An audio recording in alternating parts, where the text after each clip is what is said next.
Welcome to the Unknown Distance Night Foot March. We are at the 7.1 mile point. The first team is approaching. Assumption is team 36, but we won't know until they check in with the RIs. We're going to bounce forward to each gate and only allow about 2 or 3 competitors to see them, just that way we're not driving through 43 different teams. Team 36. Team 36 made it to the 7.1 mile point in hour 18. That's almost exactly 11-minute pace per mile. They had 25 miles in their body by the end of just the day stuff, and now they've already had 7 more miles, and they're still running 11-minute foot march pace, which is relatively outstanding.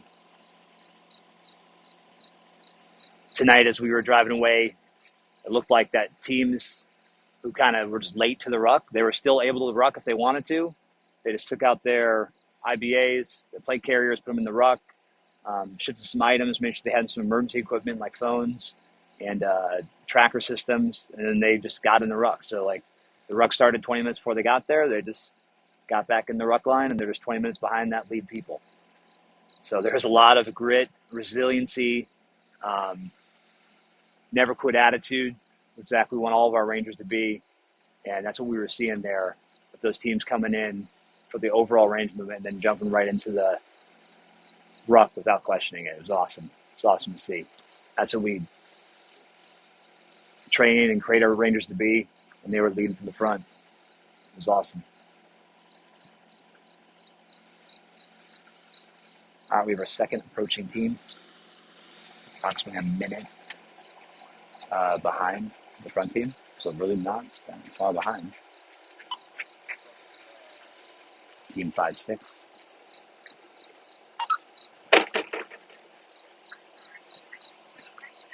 Team 5-6 is doing a one-chord change right there. There's a regimental coach on the course at mile 5.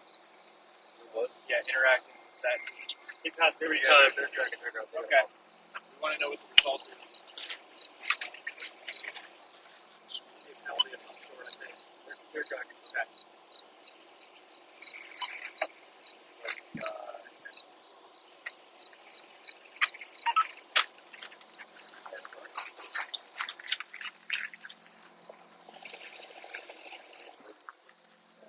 Team 56 is approximately 1 minute behind Team 36.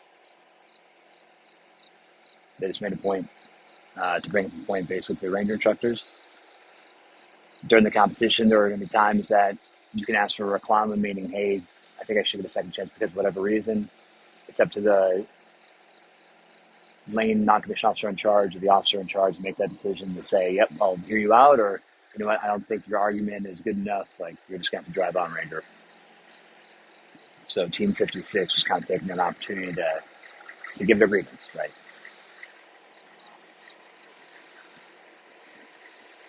So oftentimes throughout this foot march, you are in the pitch black. Maybe you see a chem light of the person or team in front of you. And then every once in a while at major intersections or major gates, as they call them, you'll have these big giant whacker lights. You quickly elevate your heart rate. You think maybe this is the finish line, right? And then you get there and it's not, and they tell you to keep going, and your heart is sad. In 2013, they had competitors move equipment every mile. So they pick up a sandbag, they pick up an ammo can, they pick up whatever. Sometimes you pick up the ammo can and a sandbag. So this evolution of this foot march changes every single year.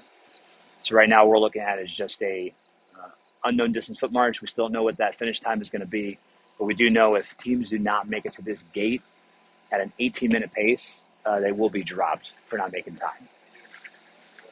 All right, here we go. Here's our third place team. We're going to bounce after this. That way we can get to the next gate, which is the 12-mile point. So I assume in about 55 minutes we'll be able to go live again. Team Fauer Niner. All right, that's a 7.1 mile point. We'll jump over to the 12-mile gate now. See you all later.